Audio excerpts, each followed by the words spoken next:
Although there were two different studies, one focusing on milk and the other on meat, the results of both studies were nearly identical.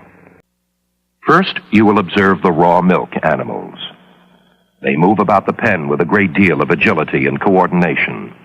The pasteurized milk-fed cats, shown here, move about the pen in a manner quite different from the raw milk cats. When thrown a short distance, these animals show a slightly impaired sense of coordination.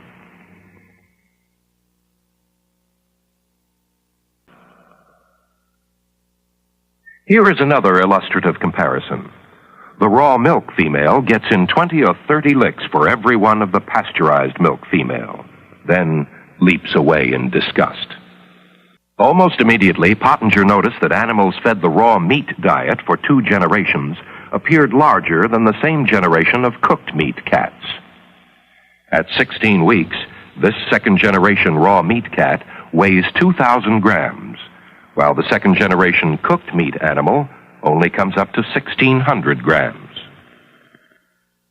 Nutritional studies often look at skeletal development as a rather vital index of dietary sufficiency. This is a raw meat animal with the full, round face. A later examination of the skull showed a firmly developed zygomatic arch. The frontal sinuses were complete, and calcium content of the bones throughout the body ranged from 12 to 17% by weight. The skulls of adult cats with a long ancestry of raw food diets are surprisingly constant. Third-generation cooked meat animals show the most remarkable skeletal change. The skull is considerably smaller. It is flat with pointed features. The skull shows a poorly developed zygomatic arch. The bones are paper-thin and soft like sponge rubber.